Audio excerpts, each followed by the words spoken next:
Welcome to kitchen diaries. ಇವತ್ತು ನಮ್ಮ kitchen ಡೈರಿಲಿ ಅಕ್ಕಿ ಹಿಟ್ಟನ್ನು ಬಳಸ್ಕೊಂಡು ಒಂದು ಈಸಿಯಾದ ರೀತಿಲಿ ಹಪ್ಪಳನ ಅಂದರೆ ಸಂಡಿಗೆನ ಮಾಡೋದು ಹೇಗಂತ ಇವತ್ತಿನ ವಿಡಿಯೋದಲ್ಲಿ ನೋಡೋಣ. ಇದಕ್ಕೆ ನಾನು ಜಾಸ್ತಿ ಮಸಾಲೆ ಏನೂ ಹಾಕ್ಕೊಂಡಿಲ್ಲ, ಬರೀ ಜೀರಿಗೆ, ಉಪ್ಪು ಮತ್ತು ಅಡುಗೆ ಸೋಡಾ ಇಷ್ಟೇ ಉಪಯೋಗಿಸ್ಕೊಂಡು ಚೆನ್ನಾಗಿರೋ ಗರಿಯಾಗಿರೋ ಸಂಡಿಗೆನ ರೆಡಿ ಮಾಡ್ಕೊಂಡಿದ್ದೀನಿ. ನೋಡಿ, ಇದು ಮನೇಲಿ ಒಂದಿನ ಒಣಗಿಸ್ಕೊಂಡಿದ್ದೆ ಮತ್ತು ಮಾಡಿ ಮೇಲೆ ಒಂದಿನ ಒಣಗಿಸ್ಕೊಂಡಿದ್ದೆ. 2 ದಿನದಲ್ಲಿ ಎಷ್ಟು ಗರಿಯಾಗಿರುವ ಸಂಡಿಗೆನ ರೆಡಿ ಮಾಡಿ ತೊಗೊಂಡಿದ್ದೀನಿ, ಅಕ್ಕಿ ಹಪ್ಪಳನ. ಈಗ ಇದು ಹೇಗೆ ಮಾಡೋದಂತ ನೋಡೋಣ. ಮೊದಲಿಗೆ ನಾನು ಈ ಕಪ್ಪಲ್ಲಿ 1 ಕಪ್ಪಷ್ಟು ಅಕ್ಕಿ ಹಿಟ್ಟನ್ನು ತೊಗೊಂಡಿದ್ದೀನಿ. ಅಕ್ಕಿ ಹಿಟ್ಟು ಯಾವುದಾದ್ರೂ ಸರಿ, ಮನೆಯದಾದರೂ ಸರಿ ಅಥವಾ ಅಂಗಡಿಯಿಂದ ಕೊಂಡ್ಕೊಂಡು ಬಂದಿರೋದಾದರೂ ಸರಿ, 1 ಕಪ್ ಅಕ್ಕಿ ಹಿಟ್ಟನ್ನು ತೊಗೊಂಡಿದ್ದೀನಿ. ಈಗ ಇದನ್ನು ಸೈಡಲ್ಲಿ ಇಡೋಣ. ಇಲ್ಲಿ ನಾನು ಈಗ ಒಂದು ದಪ್ಪ ತಳದ್ದು ಬಾಣಲಿ ತೊಗೊಂಡಿದ್ದೀನಿ. ಅದರಲ್ಲಿ ಈ ಅಕ್ಕಿ ಹಿಟ್ಟನ್ನು ಹಾಕ್ತಾಯಿದ್ದೀನಿ. ಅಕ್ಕಿ ಹಿಟ್ಟನ್ನು ಹಾಕೊಂಡ್ಮೇಲೆ ಇದಕ್ಕೆ ನಾನು ಯಾವ ಅಕ್ಕಿ ಕಪ್ಪಲ್ಲಿ ಅಕ್ಕಿ ಹಿಟ್ಟನ್ನ ತೊಗೊಂಡಿದ್ನೋ ಅದೇ ಕಪ್ಪಲ್ಲಿ 2 ಕಪ್ಪಷ್ಟು ನೀರನ್ನು ಹಾಕ್ತಾಯಿದ್ದೀನಿ. ನೋಡಿ, ಯಾವ ಕಪ್ಪಲ್ಲಿ ನಾನು ಹಿಟ್ಟನ್ನು ತೊಗೊಂಡಿದ್ನೋ ಅದೇ ಕಪ್ಪಲ್ಲಿ ಸೇರಿಸ್ಕೊಳ್ತಾ ಇದ್ದೀನಿ.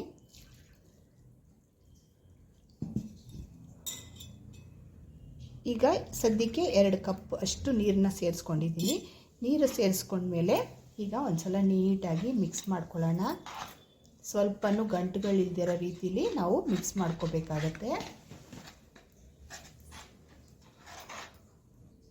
ನೋಡಿ, ಚೆನ್ನಾಗಿ ಮಿಕ್ಸ್ ಮಾಡ್ಕೊಂಡಿದ್ದೀನಿ. ಸ್ವಲ್ಪನೂ ಗಂಟುಗಳಿಲ್ದಿರೋ ರೀತಿಲಿ ಮಿಕ್ಸ್ ಮಾಡ್ಕೊಂಡಿದ್ದೀನಿ. ಈಗ ಇದಕ್ಕೇನೆ ನಾವು ಇನ್ನೊಂದು 7 ಕಪ್ಪಷ್ಟು ನೀರನ್ನು ಸೇರಿಸ್ಕೊಳ್ಳೋಣ. ಮೊದಲಿಗೆ 2 ಕಪ್ಪಷ್ಟು ಸೇರಿಸ್ಕೊಂಡಿದ್ದೀನಿ. ಇದು 3ನೇ ಕಪ್ಪಷ್ಟು ನೀರು.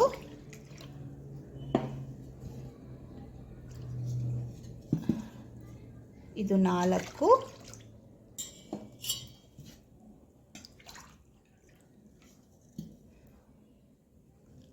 5 ಕಪ್ ಆಗಿದೆ. ಇದು 6ನೇ ಕಪ್ಪು.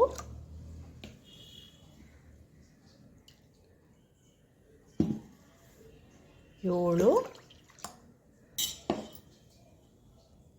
8 ಕಪ್ ಹಾಕಿದ್ದೀನಿ. ಈಗ ಕೊನೆಯದು 9ನೇ ಕಪ್ಪು.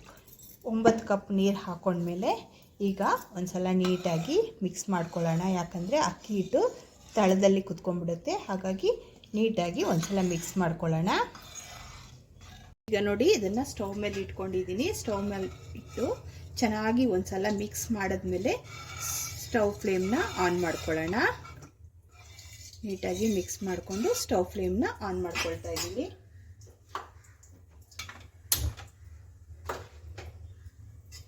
ಸ್ಟವ್ ಫ್ಲೇಮ್ನ ಆನ್ ಮಾಡಿಕೊಂಡು ಸ್ಟವ್ನ ಮೀಡಿಯಮಲ್ಲಿ ಇಟ್ಕೊಂಡು ಹೀಗೆ ನೀವು ಕೈ ಆಡಿಸ್ತಾನೆ ಇರಬೇಕು. ಇಲ್ಲದಿದ್ದರೆ ಗಂಟುಗಳಾಗೋ ಚಾನ್ಸಸ್ ಇರುತ್ತೆ. ಹಾಗಾಗಿ ನೋಡಿ, ಹೀಗೆ ಗಂಟುಗಳಾಗ್ಬಿಡುತ್ತೆ ಅಥವಾ ತಳದಲ್ಲಿ ನಿಂತ್ಕೊಂಡ್ಬಿಡುತ್ತೆ.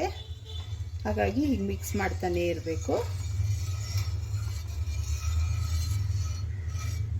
ಈಗ ನೋಡಿ, ನೀರು ಬಿಸಿ ಆಗೋದಕ್ಕೆ ಶುರು ಆಗಿದೆ ಮತ್ತು ಸ್ವಲ್ಪ ಥಿಕ್ನೆಸ್ ಬಂದಿದೆ, ಕಾಣಿಸ್ತಿದೆಯಾ? ಹೀಗೆ ಈ ಟೈಮಲ್ಲಿ ನಾವು ಕೈನ ತೆಗಿಬಾರ್ದು, ಕೈ ಆಡಿಸ್ತಾನೆ ಇರಬೇಕಾಗತ್ತೆ. ಸ್ಟವ್ ಫ್ಲೇಮ್ನ ಸ್ವಲ್ಪ ಕಡಿಮೆ ಮಾಡ್ಕೊಳ್ಳಿ. ಈಗ ನೋಡಿ, ಇದಕ್ಕೆ ನಾನು ಸ್ವಲ್ಪ ಉಪ್ಪನ್ನು ಆ್ಯಡ್ ಮಾಡ್ತಾ ಇದ್ದೀನಿ. ಹಪ್ಪಳಕ್ಕೆ ಉಪ್ಪು ಸ್ವಲ್ಪ ಕಡಿಮೆನೇ ಆ್ಯಡ್ ಮಾಡ್ಕೊಳ್ಳಿ. ಆಮೇಲೆ 1 ಪಿಂಚಷ್ಟು ಅಡುಗೆ ಸೋಡಾನ ಹಾಕ್ಕೊಳ್ತಾ ಇದ್ದೀನಿ. ಇಷ್ಟು ಹಾಕೊಂಡ್ಮೇಲೆ ಮತ್ತೆ ಮಿಕ್ಸ್ ಮಾಡ್ತಾನೆ ಇರಿ. ಅಡುಗೆ ಸೋಡಾ ಹಾಕ್ಕೊಂಡ್ರೂ ಹಾಕೋಬೋದು, ಇಲ್ಲದೇ ಇದ್ರೂ ಸ್ಕಿಪ್ ಮಾಡ್ಬೋದು, ನಿಮ್ಮ ಇಷ್ಟ. ಹಾಕ್ಕೊಂಡ್ರೆ ಒಂದು ಸ್ವಲ್ಪ ಚೆನ್ನಾಗಿ ಇನ್ನೂ ಗರಿಯಾಗಿ ಬರುತ್ತೆ ಅಂತ. ಈಗ ನೋಡಿ, ಒಂದು 2 ರಿಂದ 3 ನಿಮಿಷ ಆಗಿದೆ. ಗಟ್ಟಿ ಆಗೋದಕ್ಕೆ ಶುರು ಆಗಿದೆ, ಕಾಣಿಸ್ತಿದೆಯಾ? ಗಂಜಿ ಥರ ಗಟ್ಟಿ ಆಗೋದಕ್ಕೆ ಶುರು ಆಗಿದೆ. ಈಗಲೂ ನೀವು ಕೈ ಆಡಿಸ್ತಾನೆ ಇರಬೇಕಾಗತ್ತೆ. ಇದು ಪೂರ್ತಿ ಚೆನ್ನಾಗಿ ಟ್ರಾನ್ಸ್ಪರೆಂಟ್ ಥರ ಆಗಬೇಕು ಮತ್ತು ಒಂದು ಸ್ವಲ್ಪ ಗಟ್ಟಿ ಆಗಬೇಕು. ಸ್ವಲ್ಪ ತೆಳ್ಳಗಿದೆ. ಈ ಅಕ್ಕಿ ಹಪ್ಪಳಕ್ಕೆ ಸ್ವಲ್ಪ ನೀರು ಸ್ವಲ್ಪ ಜಾಸ್ತಿ ಹಿಡಿಯುತ್ತೆ. ಬೇರೆ ಹಪ್ಪಳಕ್ಕೆಲ್ಲ ಕಂಪೇರ್ ಮಾಡಿದ್ರೆ ಅಕ್ಕಿ ಹಪ್ಪಳಕ್ಕೆ ಒಂದು ಸ್ವಲ್ಪ ನೀರು ಜಾಸ್ತಿ ಹಿಡಿಯುತ್ತೆ. ಮತ್ತು ಮಾಡ್ಕೊಳ್ಳೋದು ಇದು ತುಂಬಾ ಈಸಿ. ಇಲ್ಲಿ ತೋರಿಸ್ತೀನಿ ಇದಕ್ಕೆ ಹದ ಯಾವ ಥರ ಬರಬೇಕು ಅಂತ. ಈಗ ನೋಡಿ 4 ರಿಂದ 5 ನಿಮಿಷ ಆಗಿದೆ. ಸ್ವಲ್ಪ ಗಟ್ಟಿಯಾಗಿದೆ ನೋಡಿ. ಮೊದಲಿಗಿಂತ ಸ್ವಲ್ಪ ಗಟ್ಟಿಯಾಗಿದೆ. ಇನ್ನೂ ಒಂದು ಸ್ವಲ್ಪ ಗಟ್ಟಿ ಆಗಬೇಕಿದು. ಗಟ್ಟಿ ಆಗ್ತಾ ಆಗ್ತಾ ಸೈಡಲ್ಲೆಲ್ಲ ಕಚ್ಕೊಳ್ಳೋಕ್ಕೆ ಸ್ಟಾರ್ಟ್ ಆಗುತ್ತೆ. ಆ ಟೈಮಲ್ಲಿ ನೀವು ಸೈಡಲ್ಲಿ ಇರೋದನ್ನೆಲ್ಲ ಎಳೆದು ಹಾಕ್ಕೊಂಡು ಹೀಗೆ ತೆಗೆದಾಕಿ ಇದನ್ನು ಮಿಕ್ಸ್ ಮಾಡ್ತಾನೆ ಇರಬೇಕು.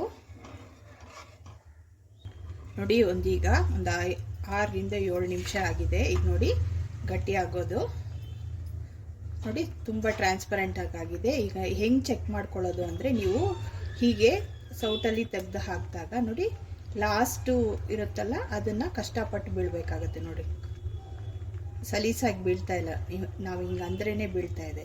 ಈ ಹದಕ್ಕೆ ಬರಬೇಕು. ಇಲ್ಲದಿದ್ದರೆ ಇನ್ನೊಂದು ರೀತಿ ತೋರಿಸ್ತೀನಿ ನೋಡಿ. ನಾವು ಸೌಟಲ್ಲಿ ಹೀಗೆ ತಗೊಂಡು ಈಗ ಬ್ಯಾಕ್ ಸೈಡಲ್ಲಿ ಹೀಗೆ ನೋಡಿದಾಗ ಕಾಣಿಸ್ತಿದೆಯಾ? ಬ್ಯಾಕ್ ಸೈಡಲ್ಲಿ ಹೀಗೆ ನೋಡಿದಾಗ ನೋಡಿ ಹೀಗೆ ಸೆಂಟ್ರಲ್ಲಿ ಒಂದು ಲೈನ್ ಬರಬೇಕು. ಅದು ಪೂರ್ತಿ 2 ಜಾಯಿಂಟ್ ಆಗಬಾರ್ದು.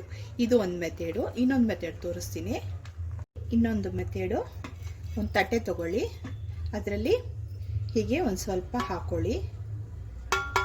ಹಾಕ್ಕೊಂಡು ಒಂಚೂರು ಹೀಗೆ ಸ್ಪ್ರೆಡ್ ಮಾಡಿ ತಟ್ಟೆನ ಹೀಗೆ ತಿರುಗಿಸಿ.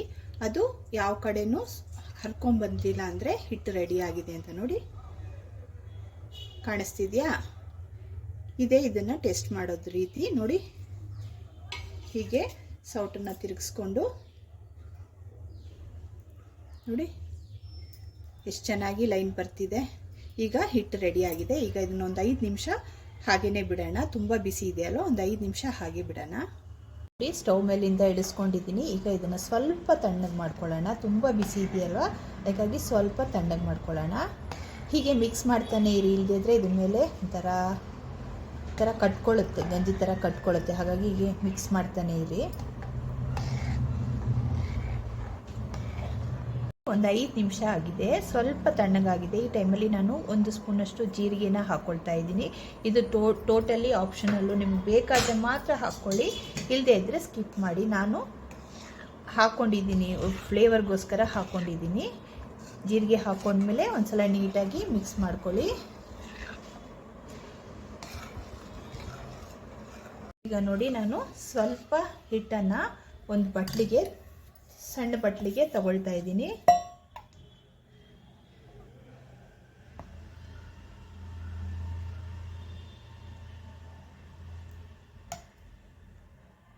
ತಗೊಂಡು ಇದನ್ನು ಹಾಗೇನೆ ಕ್ಲೋಸ್ ಮಾಡಿ ಇಡೋಣ.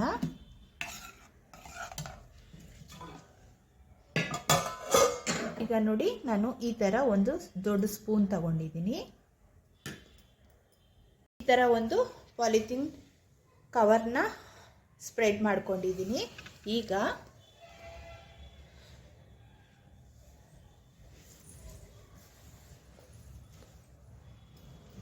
ಈ ಸ್ಪೂನ್ ಸಹಾಯದಿಂದ ನೋಡಿ ಹೀಗೆ ಒಂದು 2 ಸ್ಪೂನಷ್ಟು ಹಿಟ್ಟನ್ನು ತಗೊಂಡು ಹೀಗೆ ಲೈಟಾಗಿ ರೌಂಡಾಗಿ ಹೀಗೆ ಸ್ಪ್ರೆಡ್ ಮಾಡಿ. ತುಂಬ ತೆಳ್ಳಗೆ ಮಾಡ್ಕೊಳಕ್ಕೆ ಹೋಗಬೇಡಿ. ಹೀಗೆ ಒಂದು 2 ಸ್ಪೂನ್ ತಗೊಂಡು ಹಾಗೇ ಸ್ಪ್ರೆಡ್ ಮಾಡ್ತಾ ಬನ್ನಿ.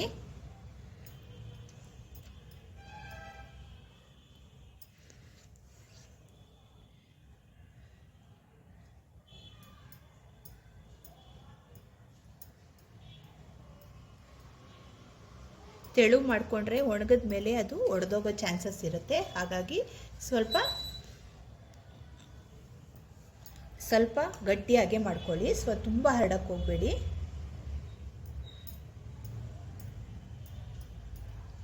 ನೋಡಿ ಇದೇ ರೀತಿ ಈಗ ಎಲ್ಲನೂ ಮಾಡ್ಕೊಂಡು ತೋರಿಸ್ತೀನಿ. ಎಲ್ಲನೂ ಹಾಕ್ಕೊಂಡಿದ್ದೀನಿ ನೋಡಿ. ಇಷ್ಟ ಆಗಿದೆ ಹಪ್ಪಳ. ಮತ್ತು ಒಂದು ಸ್ವಲ್ಪ ಈ ಕಡೆ ಒಂದು ಸ್ವಲ್ಪ ಇಷ್ಟನ್ನು ರೆಡಿ ಮಾಡ್ಕೊಂಡಿದ್ದೀನಿ. ಈಗ ಇದನ್ನು ಒಂದಿನ ಹಾಗೆ ಮನೆಯಲ್ಲೇ ಒಣಗಿಸ್ತೀನಿ. ನಾಳೆ ಇದನ್ನು ಬಿಸಿಲಲ್ಲಿ ಹಾಕಿ ಒಣಗಿಸಿ ನಿಮ್ಗೆ ತೋರಿಸ್ತೀನಿ ನೋಡಿ. ಈಗ 2 ದಿನ ಬಿಸಿಲಲ್ಲಿ ಚೆನ್ನಾಗಿ ಒಣಗಿದೆ ನೋಡಿ. ನಾನು ಇದನ್ನು ಒಂದು ಟ್ರೇಲ್ ತೆಗೆದಿಟ್ಕೊಂಡಿದ್ದೀನಿ. ಮತ್ತು ಇಲ್ಲಿ ಸ್ವಲ್ಪ ತಟ್ಟೆಲಿ ತೆಗೆದಿಟ್ಕೊಂಡಿದ್ದೀನಿ. ಇದನ್ನು ಫ್ರೈ ಮಾಡಿ ತೋರಿಸ್ತೀನಿ ನಾನು ನಿಮಗೆ. ಈಗ ಸ್ಟವ್ ಮೇಲೆ ಒಂದು ಬಾಣಲಿ ಇಟ್ಕೊಂಡು ಎಣ್ಣೆ ಹಾಕ್ಕೊಂಡಿದ್ದೀನಿ. ಎಣ್ಣೆ ಚೆನ್ನಾಗಿ ಕಾಯಬೇಕು. ಕಾದ ನಂತರ ನಾವಿಲ್ಲಿ ತೆಗೆದಿಟ್ಕೊಂಡಿರೋ ಹಪ್ಪಳನ ಕರೆದು ತಗೊಳ್ಳೋಣ. ಈಗ ನೋಡಿ, ಎಣ್ಣೆ ಚೆನ್ನಾಗಿ ಕಾದಿದೆ. ಕಾದಿರೋ ಎಣ್ಣೆಗೆ ನಾವು ಮಾಡಿ ಇಟ್ಕೊಂಡಿರೋ ಹಪ್ಪಳನ ಹಾಕ್ಕೊಳ್ಳೋಣ.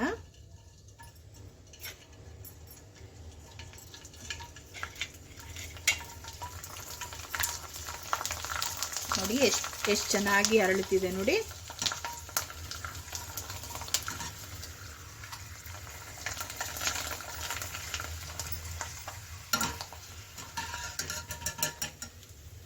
ನೋಡಿ ಈಗ ಇದನ್ನು ತೆಗೆದಿಟ್ಕೊಂಡು ನೆಕ್ಸ್ಟ್ ಬ್ಯಾಚ್ ಹಾಕೊಳ್ತೀನಿ. ಈಗ ನೋಡಿ ನೆಕ್ಸ್ಟ್ ಬ್ಯಾಚ್ ಹಾಕೊಳ್ತಾ ಇದ್ದೀನಿ.